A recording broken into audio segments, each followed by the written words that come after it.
DeFi Kingdoms, where you can summon heroes, trade with other players, quest, and fight challenging enemies in a fantasy world brought to life in pixel art animation. Command your legion, claim your legacy.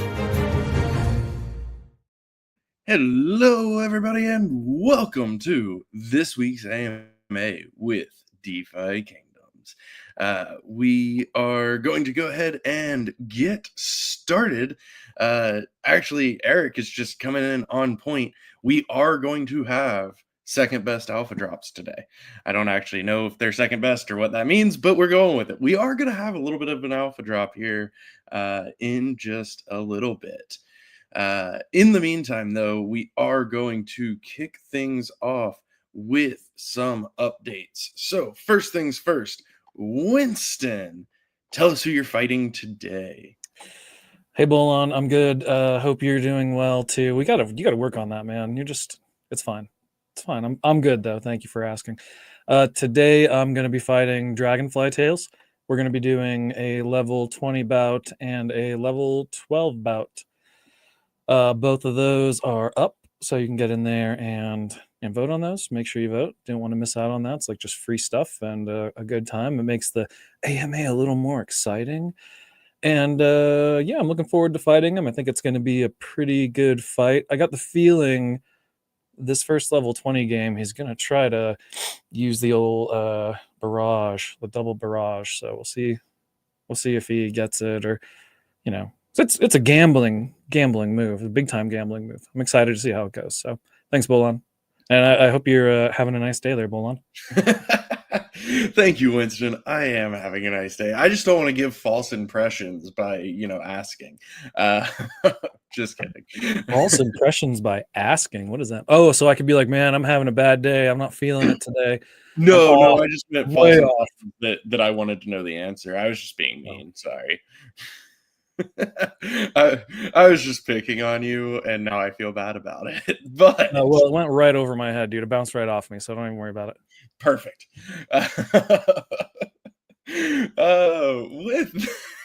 With that, there was another.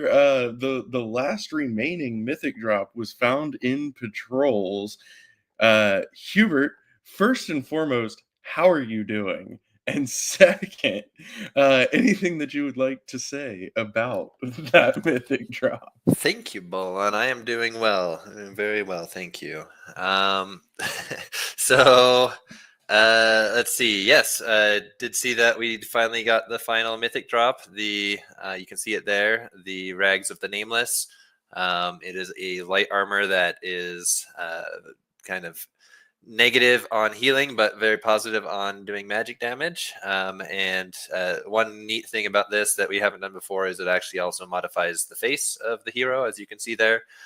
So their face is wrapped up just like the Nameless Apostle themselves, which I think looks really cool. And yeah, I'm looking forward to seeing that start to be used in gameplay as we move forward. Right now we have I think the Seer and the Priest have a few attack spells to use on that, but we do have more classes coming in the future as well that will be able to utilize that. So just looking forward to seeing more of those out there. Nice. Yes, very exciting. All drops have officially been found. I know there is a community-made list. We also will be putting out some graphics as well to help people categorize. But I think it's pretty well been figured out at this point by the community as well. Just a real quick reminder, ETH Denver is coming up, just a few weeks to go. We will be there. Winston himself will be there. I will be there. Sunbear will be there. Dr. Zipper will be there. Dreamer will be there. And actually, I don't know if I should tell you or not, but I'm going to, because he told me. Workhorse will also be there, which is awesome. So we are going to have our presence at ETH Denver. If you are in the area or traveling to the area, make sure you let us know so we can meet up with you. We're going to have some swag that y'all have never seen before. So really looking forward to ETH Denver. It's going to be a good time. No, I'm excited. I wasn't excited before, but Workhorse, this is going to be great. It's actually going to be, it was going to be, but now with Workhorse, it's going to be super. I accept this as payback. Yeah, it's gonna be fun. We will have more details coming as we get closer and closer, but for right now, we will be there. And if you are planning to be there, let us know. Then also, speaking of coming up events, tomorrow, 21 hours from now at 11 a.m. Eastern, there will be, sorry, I lost my train of thought there. There will be a Twitter space hosted by Metis, talking about gaming on Metis, and our own Sunbear and Magnus will be joining this Twitter space. So make sure to tune in if you're available. There's already a link shared on Twitter, but I'll make sure that it keeps getting shared as well. Come by, hang out, listen to us talk about gaming, and have a good time. So make sure you put that one on your calendars as well. All right. Last week, we shared some alpha on tournaments. And so we figured, why not do it again? But not the same alpha. New alpha. So I'm going to pass it back over to Hubert and see what he wants to share today. Would same alpha be considered beta instead? Yeah. Wait, maybe. I don't know. Is that when it becomes second best alpha? That might be actually. that makes sense too. Yeah, some new alpha. So I guess one thing that I think has maybe been mentioned in Discord perhaps, or been maybe alluded to, is at least asked is will there be any experience rewards for tournaments? And the answer is yes. We do have plans for there to be experience rewarded per win, and also for losing as well. There will be an amount that you'll receive for that as well. And those amounts will be different and kind of set on a per tournament basis. So yeah, you can look forward to that. It'll follow the same rules as other experience gains from combat. So like pets will provide additional experience if they're fed, and anything else in the future that provides additional experience bonuses will also apply once those exist. You heard it here first, folks. Experience points in PvP tournaments. I'm going to grab a couple questions from chat here in real time. So is gained XP based on levels, or is it just whatever the tournament rewards? Yeah, it'll be whatever the tournament rewards, though I think we'll be thoughtful about how much we reward based on the level of, like, the maximum level of the tournament. So I think you can look forward to that. But yeah, no, there won't be any scaling happening dynamically from within the tournament contract. Nice. Yes, there will be an entry fee for tournaments. We talked more on this last week in the alpha we shared, so I won't recap all of it. But yes, tournaments do have an entry fee. However, for winning a tournament, your minimum payout is a 5x off of that entry fee, and that is a minimum, very far from a maximum. And first place is not the only one who gets prizes. So there will be more information on all of that coming as well. But yes, there will be an entry fee for tournaments. Yes, you can feed pets on Metis now, live, currently, as we speak. And yes, they do boost patrols XP as well. So yes, if you are patrolling, if you start slapping some pets on those guys, you will start getting more experience. Those will also apply to the tournaments, like Hubert mentioned. And then when the time comes, they'll also have their combat bonuses. Heat, if you see anything weird, let me know. But I believe I've seen people posting that like where it is showing. So if you see anything weird, please do let us know. But it should be good to go. Pet feeding is live. Everything is ready. Treats are bridgeable. All of that good stuff, as well as they may be on the bazaar. I don't know. I don't know if anybody's selling them on the bazaar yet or not. But if you're not, you could be. All right. With that, we are going to go ahead and roll into some questions for the week. I told y'all last week we would try to make up some time this week. So now it's time to make up that time. Fair warning to mostly himself, today's AMA is going to be a very, very, very much Hubert hour, but that's okay. So, Hubert, I hope you're ready and hydrated. I'm glad that you're having a good day so far. Let's keep that going. All right, first question for you. Thoughts on any unused influence at the time of reset turning into like XP for a hero or a handful of shells, something along those lines? Yeah, likely not going to be seeing us doing anything like that. The intent of the system was for people to use their influence. So like rewarding not using it, I think it's kind of counter to the design philosophy there. And, we do have plans in the future where, not using it is even more punishing than using it, I guess, or I should say using it will be more rewarding. I should say, I don't think it'd really be a punishment to not, but you would miss out by not using it, I guess.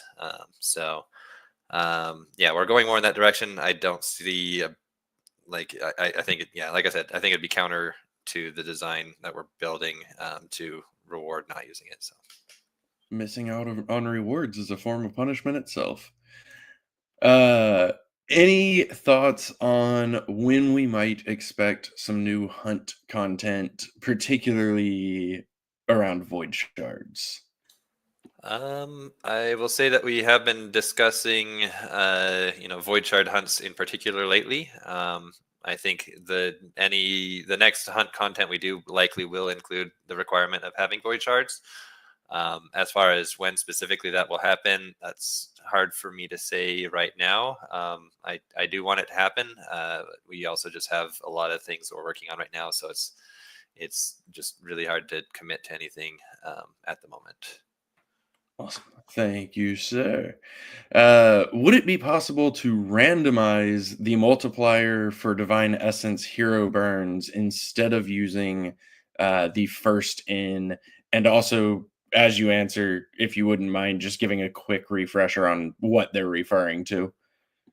Yeah, so for those of you that may not remember however long ago it was that we presented the Divine Essence system, a part of that was an additional reward of a multiplier for being the first person to transcend a hero of a specific type, being like a specific level, specific rarity, specific class. And also like if they were light summoned normally or summoned with a dark summon path. Each of those categories are tied to a multiplier. So the first hero that is burned that way will have 5 times the amount of Divine Essence rewarded. The second would be, I think it goes down not exactly by 1x, if I recall. But it eventually goes down to like the normal amount. I think there's 5 burns until that point where it gets to the normal amount. So on the 6th one of that type of hero, it'll be what the normal amount is. And then if there are none of those heroes burned for a long time, I think it's about a month is when it changes. That multiplier will start to grow back up again until somebody burns that specific hero type. So randomizing it, I don't think we'll be doing that. I think the concern here is that bots might just take all the multipliers, but that would mean that the bots would need to have. There's so many categories that I think maybe they'll get a few of those, but they'd need to have a specific like a mythic Dread Knight level 20 is different than a mythic Dread Knight level 19 versus 18, and then there's dark summon versus normal summon, and like having I don't see bots having every single one of everything. I think it's going to be kind of like a treasure hunt where you might have specifically the hero that you need to be able to get that extra benefit, and even after the first burn there's still going to be multipliers down until the 6th burn of those. So yeah, I think I guess we'll see how that goes. Maybe I'm wrong, but I don't think it'll be very feasible for just with how many categories there are for there to be bots like just taking all of it. So not too worried, but I understand the concern, and I'm sure some of it will happen that way. So, it might be good to be aware and prepared when we do launch things. But also, I guess bots are not going to have a lot of advanced notice on like what functions they need to call. So usually like a bot needs to be programmed before it can actually do the thing. So if you're there on the day that we launch it, you probably have an advantage right then anyway. I tried to do the math on number of categories once, but it broke my calculator. Yeah, It's there's quite a lot. Yeah. It's a lot. Let's see. There's a couple of patrol related questions that are kind of similar, so I'm going to take them back to back. Any chance for adding bonus XP for hitting certain criteria during patrols, such as no deaths, no heals, no misses, no damage taken? I'd say the chances are pretty slim of that sort of thing, especially since like no deaths and whatnot are like you get those more easily by kind of cheesing the system and using higher level heroes. But beyond that, it's also just a complexity issue where we would need to be reporting all these different specific things that would need to be tracked in our combat engine and then like passed on to our like the contracts so that it knows what happened specifically to provide those bonuses. Like that'd be pretty complex to do. Rather than doing something like that, I think we're more interested in just expanding like what we're offering with patrols so that there are more things that could happen and those things that could happen may be more rewarding just by you getting them. So I think that's the direction we're heading. It would be a lot of work, I think, to implement something like that. You're probably going to reference that a few times today, but similar idea, but maybe a little bit simpler to execute. Maybe, I don't know. Thoughts on adding a multiplier to XP and or gold for patrols that builds up every day you do 3 or more. So as long as you're doing 3 patrols per day, you kind of organically grow up to a cap. Yeah, I think that would be a little easier to implement, but still it adds additional tracking and additional gas costs to do things like that. I don't know. I guess we can think about it, but I'm thinking, like I said, we're trying very hard to just stay focused on like getting more content out there right now. So like adding kind of add-ons like that is more just like stalling more content for like specific little mini features like that. So I don't think we'll be doing that anytime soon, but we'll keep it in mind in the future. Awesome. Thank you, sir. Let's see. With patrols and PvP out, have we considered a shift in codex release? For example, releasing 1 or 2 skills for each hero, and then after that, progress to skills 3 through 5, which I think they're actually talking about the tiers of skills, not literally one skill. But yeah, any thoughts on that front? I think while that might sound like a good idea on paper, like actually the process of doing that would probably be much harder for us than just doing individual classes at a time in terms of balancing, in terms of like the extra features that are needed. Like we would need to tackle all the things that we kind of tackle one at a time right now. Like for example, like disarm that you can have from monks, like that requires that we have subclasses implemented. Arcane power and void power, both of those need to be implemented, and like burn and chill and other status effects that haven't been implemented yet. Like it would kind of put a big load on getting those all in place before we can like be able to do that. So like it's kind of challenging, and it also makes, I think, opens up a lot of room for like mistakes and whatnot as we're would be trying to do a blanket upgrade of everything all at once.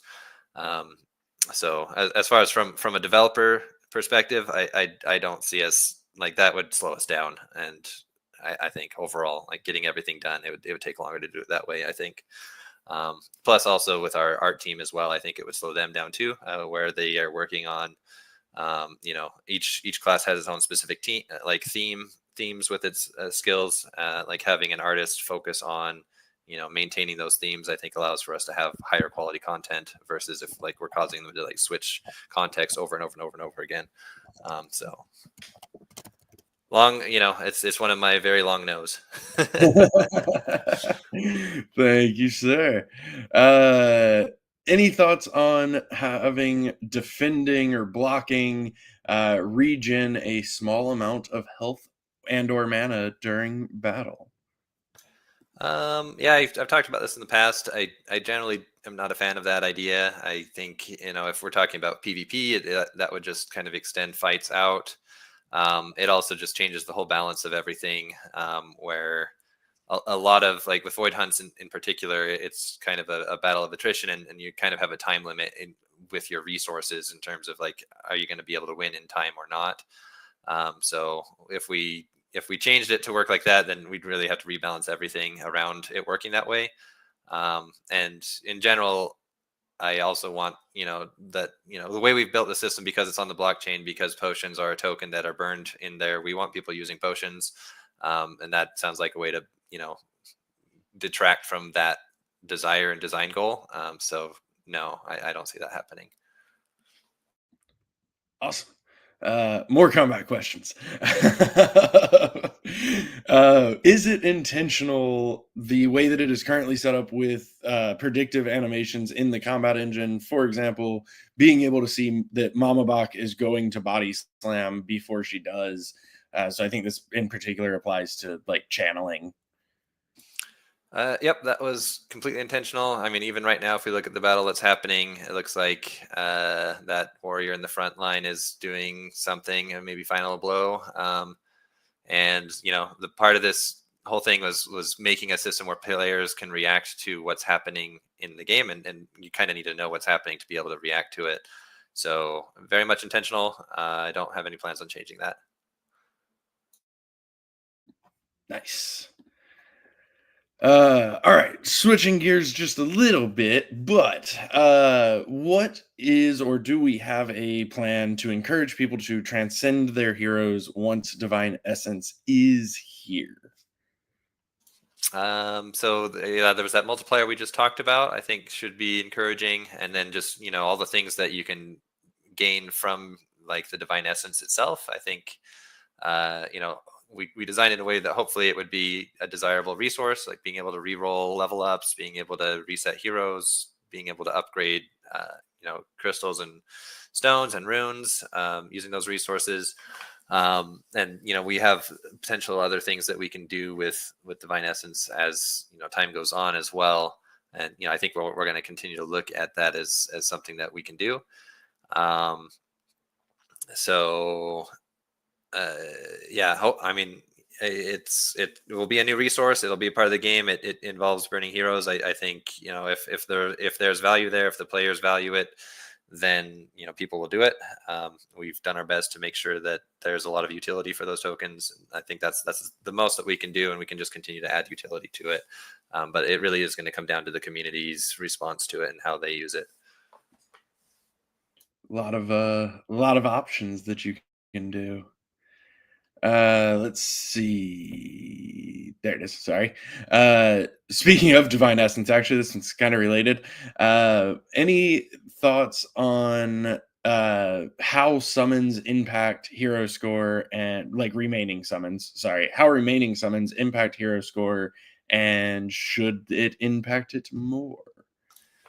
I mean, it's that algorithm was a pretty complex thing to build. I mean, we could have spent even more time on it and made it even more different. I guess it does have a lot of linear aspects to it that maybe it would have been better to be quadratic or whatnot. But also, it doesn't really make sense for you to use that when, in some regards, like where you only can have up to 3 summons with the elite heroes or 1 summon with the exalted heroes. And I do believe actually that like the scaling on especially the elite and exalted is pretty high, but for basic heroes it's not that high. And it kind of also just like everything kind of scales up a lot when it comes to like which rank of hero are you talking about. So I think we did our best with that. I think it it could have been different for sure, but I also am not sure that it needs to be. But probably we're not going to change it at this point, because we already have systems in place that use hero score, so we'd have to kind of alter a whole bunch of things to change it. So we'll see how it goes, and if it does seem like it's a major problem, we might reconsider like going through the pain of changing the system. But I think it's okay as it is. Nice. Question from chat. The roundtable presentation that you gave at some point on Divine Essence, I don't know. It could have been yesterday. I don't know. But anyway, are there any changes that we know of that have happened on that, or is that presentation still accurate to plans? Sorry, I got distracted by DMs. What was the thing that they're asking about changes for?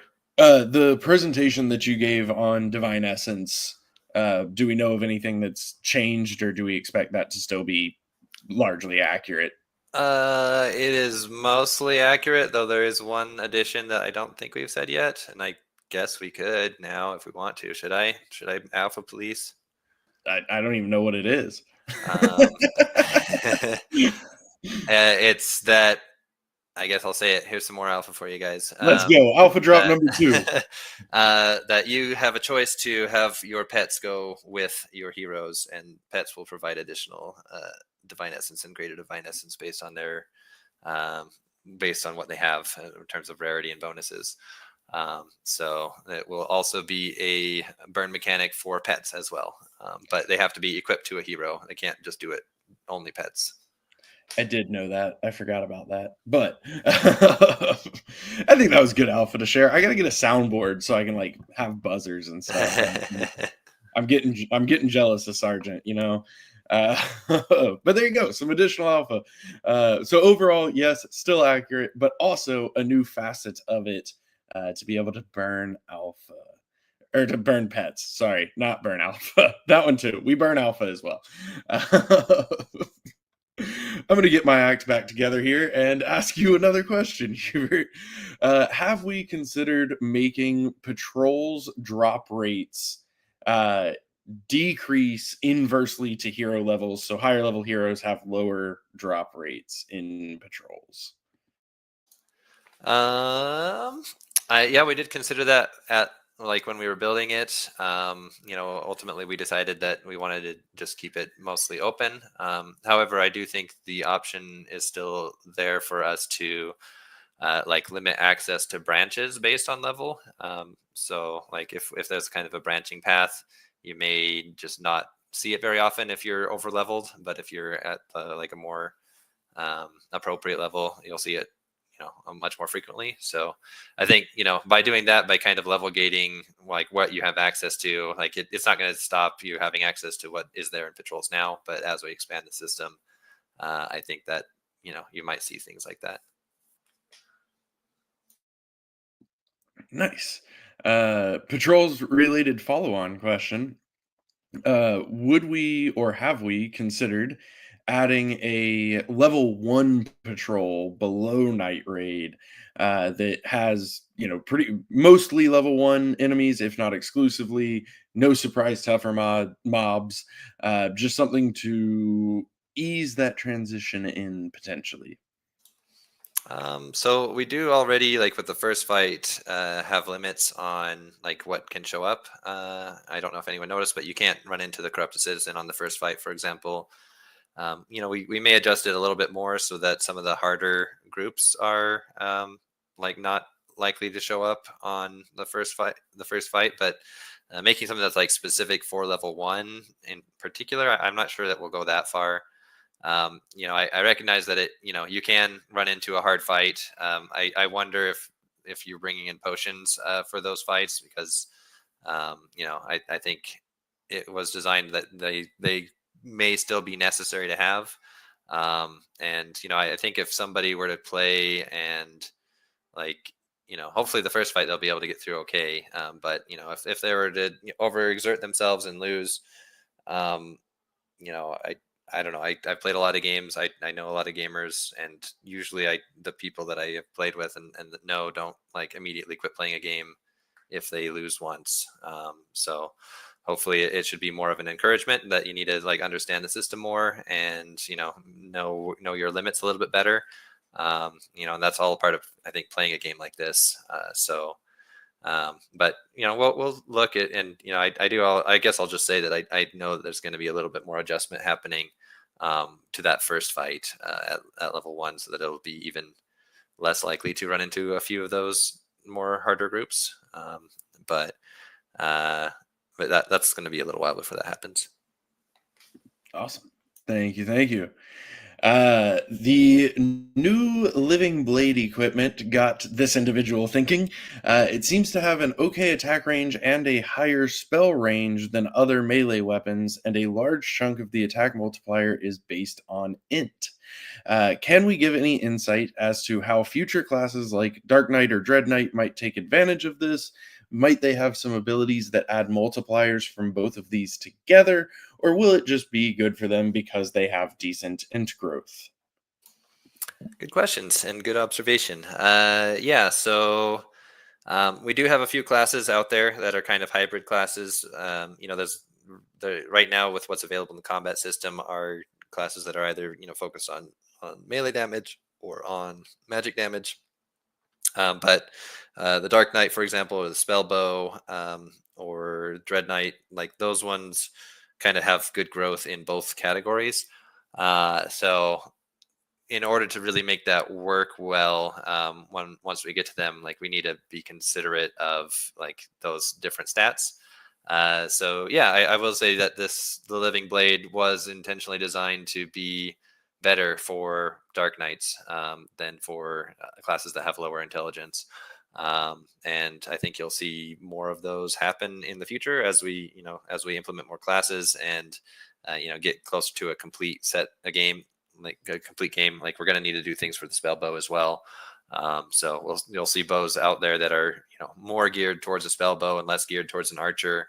And we'll kind of have to have kind of niche weapons for different classes as we go, I think. Awesome. Thank you. Sorry, chat just blew my mind, but it was a typo. So we're good. I have another question for you that might lead to alpha drop number 3, actually. So why is the restriction for armor based on hero level and weapons is based on strength? That is another good question.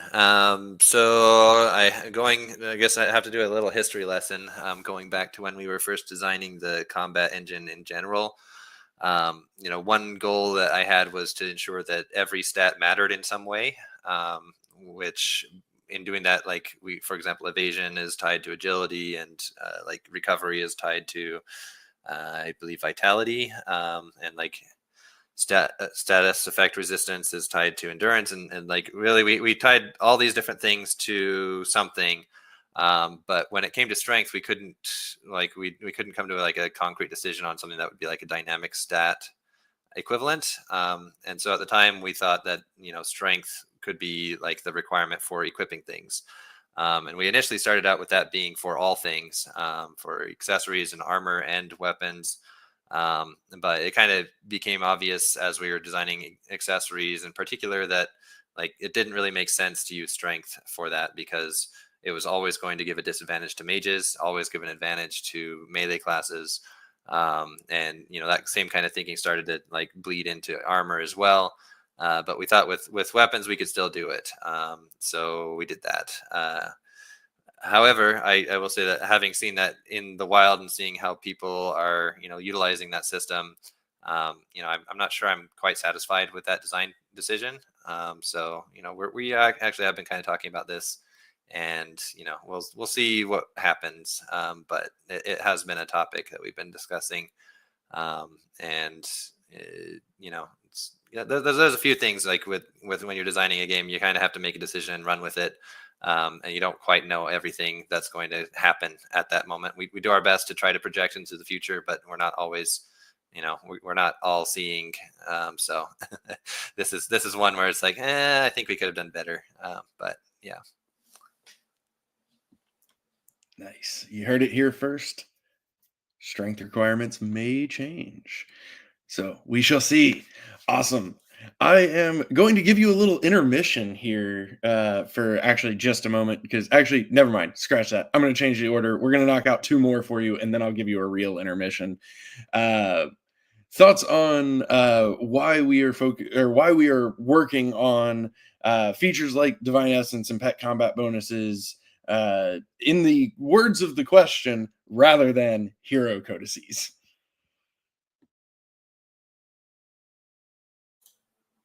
If that was a question for me, I completely was bad and was reading what people were saying about what I last said.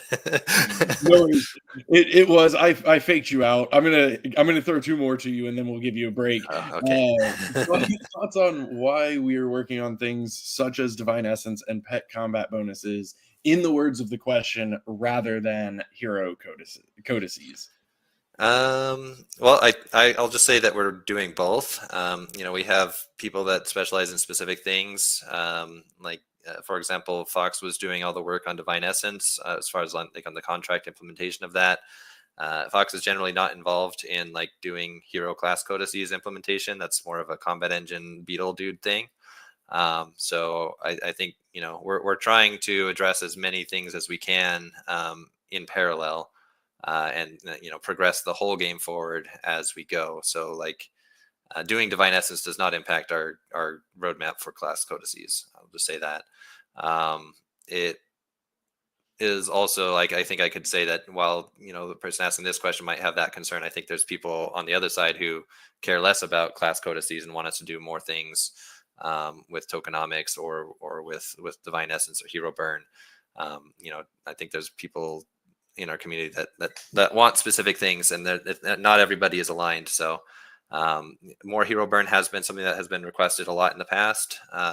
This has been a system that we've been hoping for a long time. I think it's important to have it in particular, once we add durability, which is another combat related thing. In my mind, we're doing the best we can to progress everything forward as we go. We do have a lot of combat related things that have been needed to be focused on that were not classes, getting tournaments ready, doing patrols, and pet combat bonuses. I'll say in particular, I think that is, going back to that other question about wanting us to implement something for every class rather than doing just one class at a time. Pet combat bonuses is that because it does give, any class can use a pet and get the bonus from it, and so that helps all classes for us to have pet combat bonuses out. So I think that is very important. I want to get that out. And I think also just for pets in particular, they haven't seen a lot of love in a long time. So I stand by the choice to kind of push that forward. But we also do have work going on the next class as well. We just have a lot that we're working on, a lot that goes on in parallel. And, once we get some of these bigger pieces done, tournaments and the pet combat bonuses, I think we can put a lot more focus on classes. But that's not to say that there isn't some focus. I could add to it as well. I think one thing you said, Hubert, is really important to understand is many of these features, they touch different areas of expertise in the design, in the final decision making, and then the implementation. Specifically these, I think, it is kind of split across where I think we're doing a really good job at managing the different resources we have in order to bring the Web3 game to life and all the pieces within it. Sometimes that's design work coming from brains to understand game systems, and Hubert working with Workhorse on designing all these things. And sometimes that's making it actually fun and having a flow from the game committee.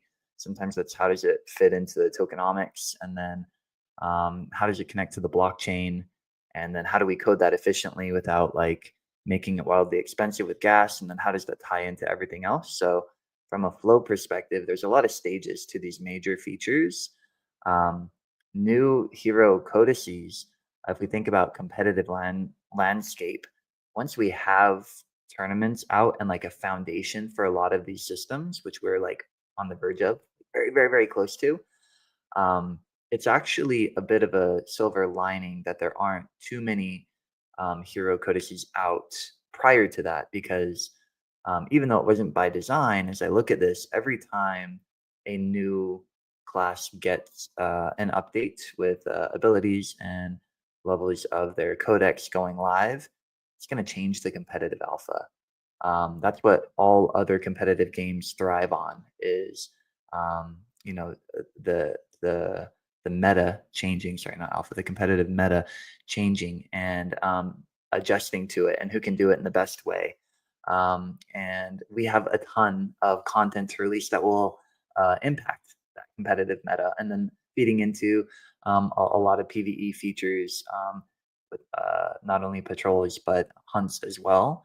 So now when classes are on the verge of coming out more frequently going forward, there's so much to do with them that we're lucky in a way that we were able to prioritize a lot of the foundation over the last year, because with each release compared to last releases, holders of those classes can do so much more.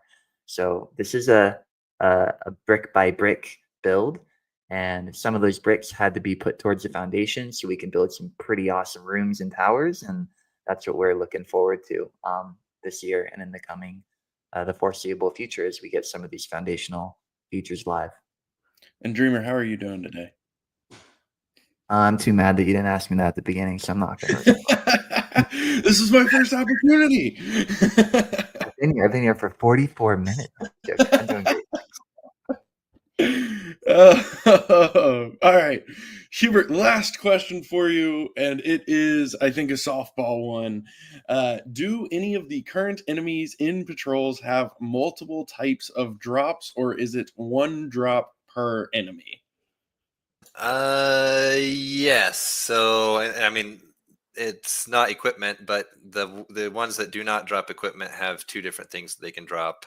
One of those being runes, and the other being a sizable gold bag. And I don't know if anyone has noticed themselves getting those yet, but I haven't seen any pictures, at least in my lurking of Discord.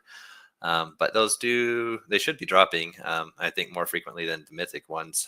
So maybe you guys have noticed, but yeah, there are, and if you haven't, if there really hasn't been any of those, then that's something I'd want to be aware of. Something wrong with our system. But yes, so that is happening. There is the potential for any enemy to drop up to 3 items or 3 rewards, whatever they are, in like how we've designed it. But yeah, right now we haven't utilized that third one at all. But that could change in the future. We'll see. For now, I think what we're doing is okay. But yeah, as we keep adding to patrols, like I keep alluding to, I think we're going to explore our options with each push that we make. And the equipment specifically is one per enemy. Yeah, and they don't have a second drop besides that. Awesome. Thank you, sir. All right, giving Hubert a break for a little bit, actually probably for the rest of the AMA until final thoughts. Thank you, Hubert, for this 45 minutes. So we are going to take a few more questions here. I'm actually going to kind of kick them off, and then people can add as desired. Can we get a list of what we can expect to be released in 2025? X number of classes, specific features, etc. Honestly, I'm going to point you to the priority list. So, a year in crypto is at least 17 years anywhere else. So much can happen, so much can change that realistically, it's just kind of a fool's errand to try to say this is exactly what's happening this year.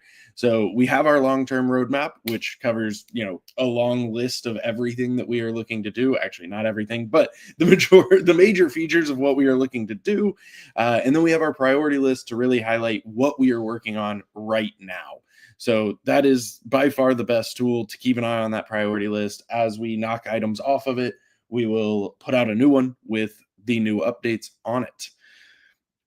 All right. So Is the team currently happy with the state of the economy? If so, why? If not, what can be done to help us asset value? So this is a very tricky question to answer, but we're going to give it a shot. Ultimately, the economy is run and controlled by the players and also things beyond all of our control, such as just general markets, regulations, etc. There are impacts that we have, but as a general rule, we do not interfere directly with the economy. We, see where it's at. We know where it's at. There's changes that we have made historically to adjust egg drop rates, tier drop rates, potion costs, that kind of thing. But realistically, the biggest thing that we can do to keep impacting the economy is to continue releasing features, keep adding utility to assets, reason to burn those assets, etc., and attracting players. Divine Essence is a new hero burn, can burn multiple resources. Durability is equipment burn and gold burn for repairs. Divine Essence is also a pretty sizable gold burn if people are upgrading items with it. So the more functionality that we build out, the more use case there is for all parts of the economy, and the more of that we can keep building out. I'm going to pause there. Anybody want to add anything to that before I move on? Oh, is that me? Do I add? If you want. Sure. Yeah, and I think a big part of really anything in this space falls on factors that none of us really can predict or control. Our job is to pay attention to what's happening in the world, what's happening with macro events like crypto specific, like catalysts, investors at every level, whether they're in our game or not, they impact us. It's a function of how DeFi is set up. It's a function on how financial markets are set up, and there's a lot of pros to the market that we're in, the cycle that we're in, with adoption, with money flowing into majors, regulation, kind of getting whipsawed there every day. It seems on as that progresses, and what that results in is differences in behavior. Some are saying like, Wall Street is controlling Bitcoin. If they control Bitcoin, who is controlling or impacting alts and layer twos, and then the gaming industry and RWA and everything that falls outside of majors and memes. The world's figuring this out right now. Whenever there's new information, there's a lot of volatility. A lot of people get distracted and few people build. What we're doing for the economy, for the game, for the players is continuing to remain focused as we have in the market cycles and volatility as we've seen in the past. Now, ultimately, the player base, they set the prices on everything. We are trying our best to provide fun, value additive, safe, and economically sound offerings, and I think we're doing a good job. Am I happy with the industry currently? No, man. There's way too much focus on things that don't really matter to blockchain enthusiasts. They matter to some people in terms of crypto and trading and what's fun and trying to make a quick buck, but not everybody has that mindset. A lot of us look at blockchain as a way to change the world in gaming and in many other things, and that's what we're trying to do. So from a systems perspective, from setup, from finding new demand, from listening to all of you, from juggling the many asks and trying to fund it and make it all possible, we are proud of our efforts. How we're affected by externalities and things going on at the industry, I have my own personal opinion, but that's not what the question was.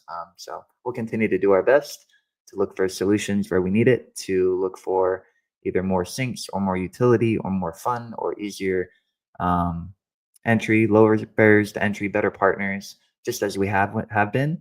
And then the economy is a function or a derivative or a product of all those efforts. And we do look at it and follow it as like a soundboard to influence our decisions, but it's not and it can't be our main goal to look at price and want it to be something else and try to even come close to manipulating it. Never have, and we really can't.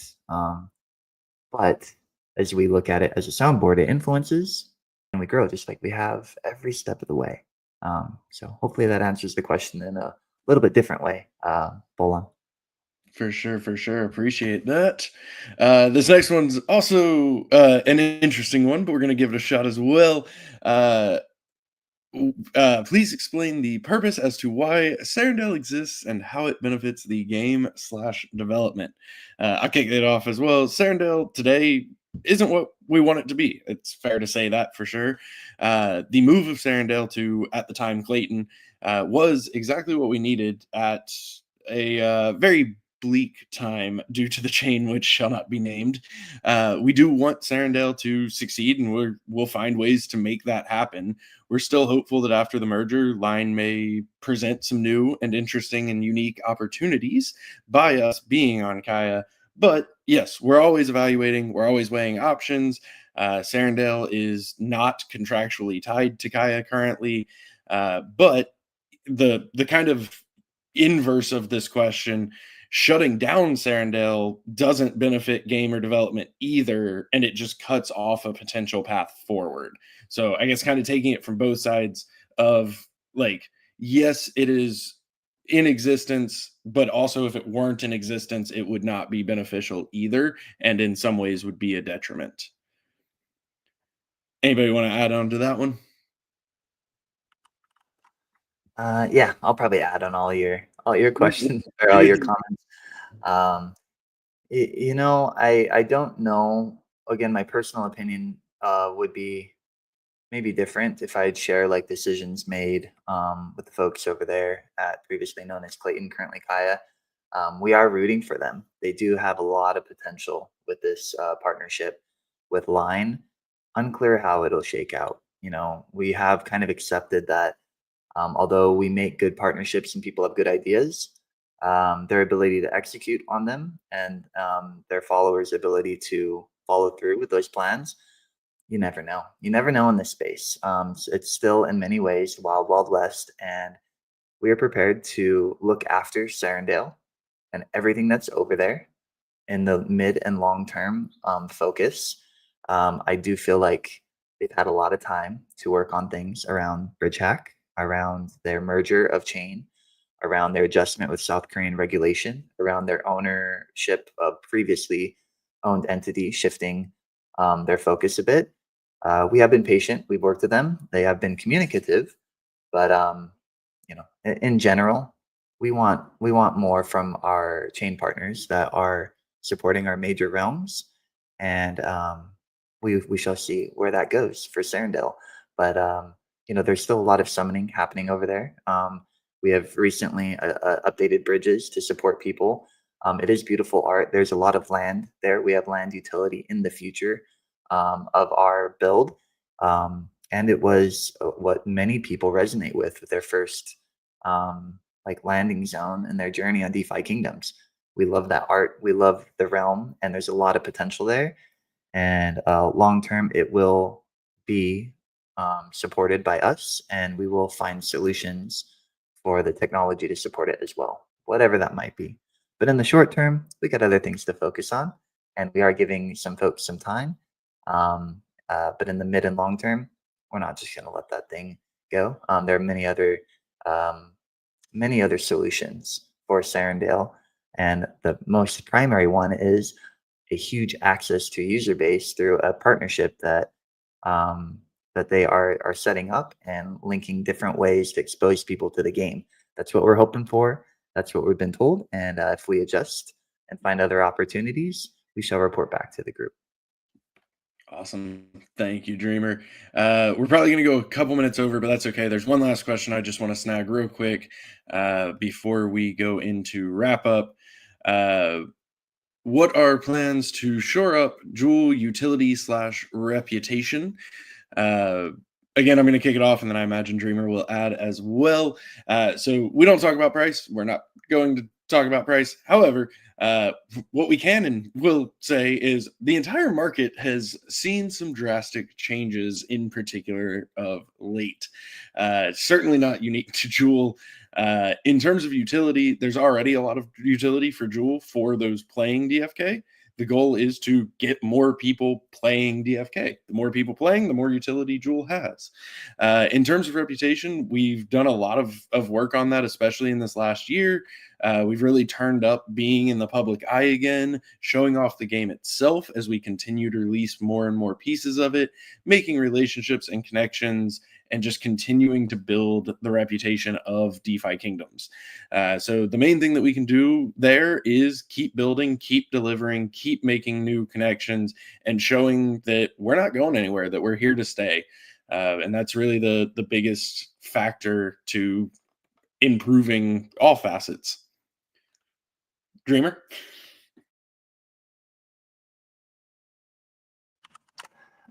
Jewel. So this whole year since last ETH Denver, we've been talking about Coliseum and Metis. And Jewel is the token that drives all of that over there. We're still in like foundational stages. The recent releases have supported new players to come in a way where they could learn the battle system, and they can participate in many of the systems that prep them to learn more of where do these heroes come from? Where did the potions come from? Where did a lot of this equipment all come from? Well, that comes from the full realms, but their first exposure to everything is based around Jewel. We have a lot of things in the works to try to supercharge that onboarding process, working with folks that have done a lot of work to collect players that are conditioned for a game just like ours, that are probably really excited because relative to others that might be included in their group, I think we have a lot of things to offer that set us apart. So making sure that these systems can be easily understood, they lift Jewel and use Jewel, and new onboarding streams fund that is a very important way to put it on the map.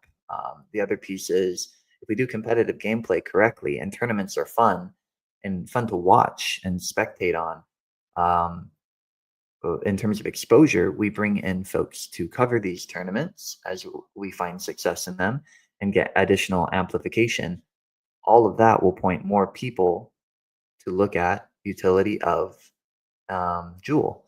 So in this next year, there's a huge opportunity, I think, for newcomers, for people becoming fans of the gameplay and watching, for entry-level gameplay, as well as highly competitive, fun gameplay and streamable, rewatchable gameplay.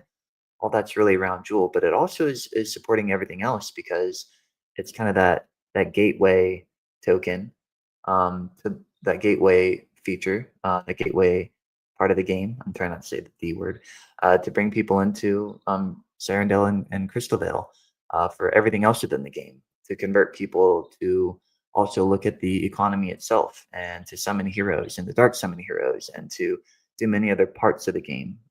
So there is that plan. Our goal is to move to this next phase and get feedback and adjust it accordingly.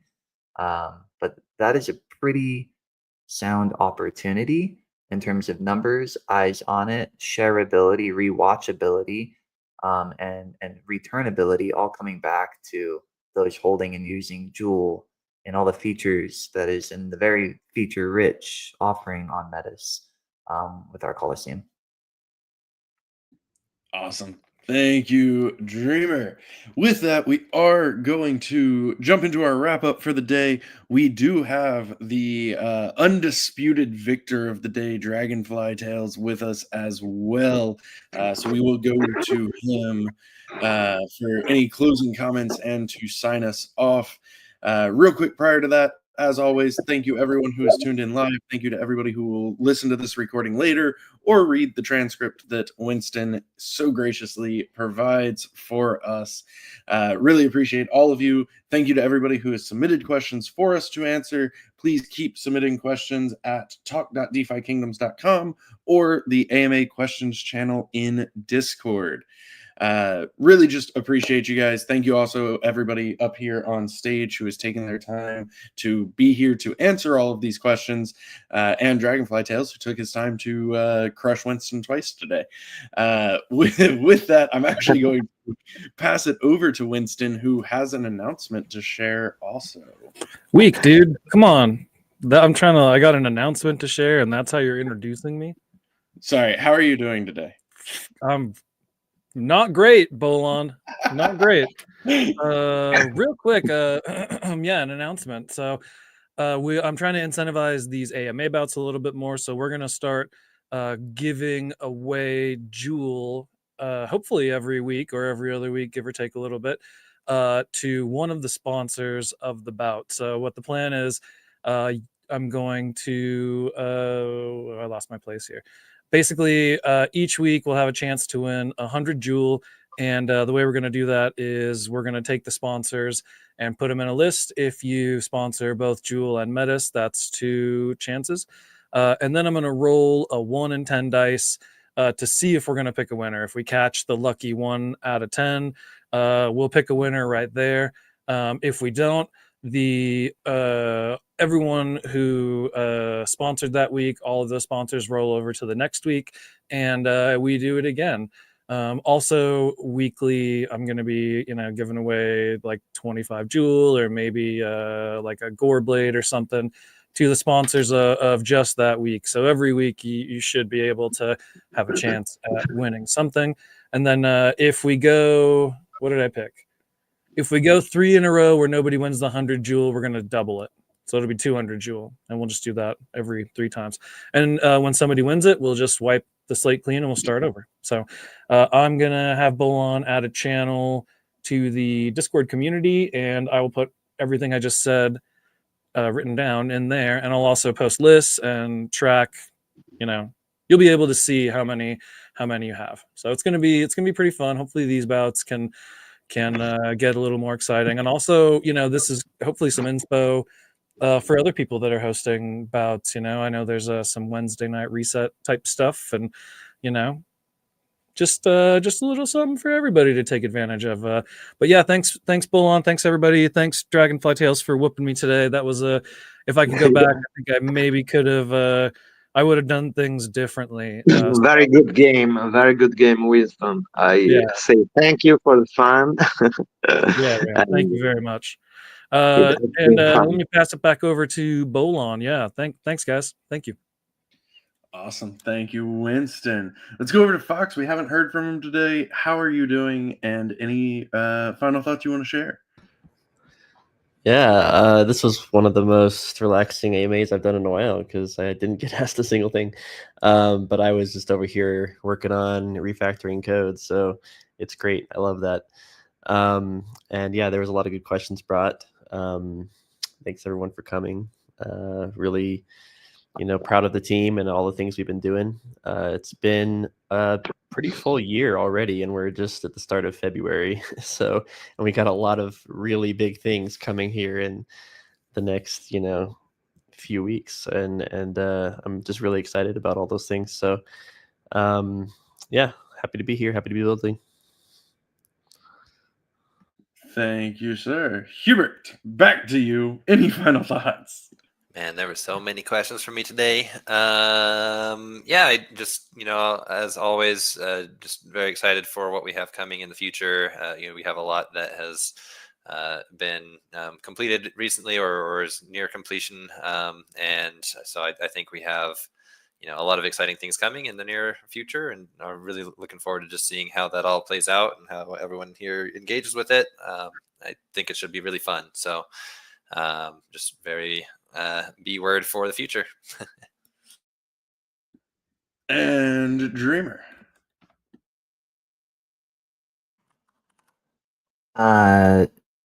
Great game, Dragonfly Tales. Crushed it. Winston, you're doing good.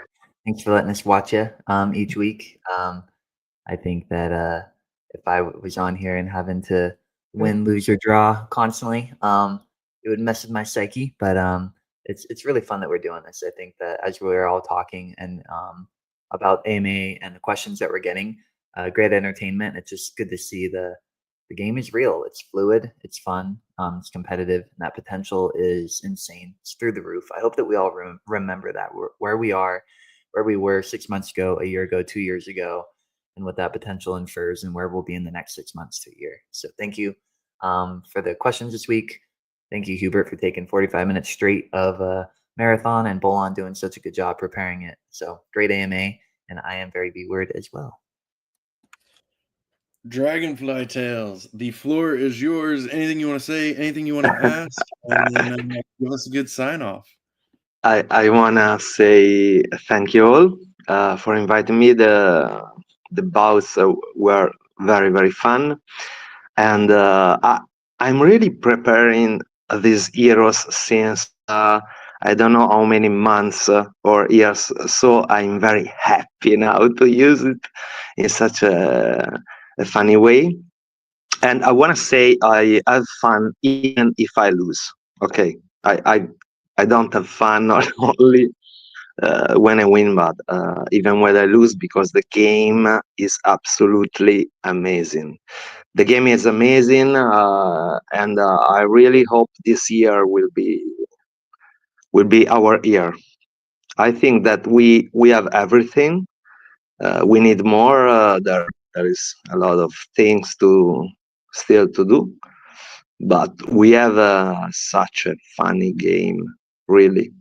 And I hope 2025 will be our year.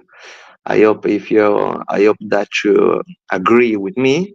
And yes, I'm very bullish. The only thing I miss on Jewel regarding all the question I heard is something like you made in the early 2022 and of 2021 when the jewel holders were rewarded with the lands raffle. Do you remember? I miss something like that. I think that a thing like that can really be funny. Really be funny and say this. Okay, I hope this will be our year. The game is amazing and it's real fun. Gotta bullish us. Don't forget. Give us that B word.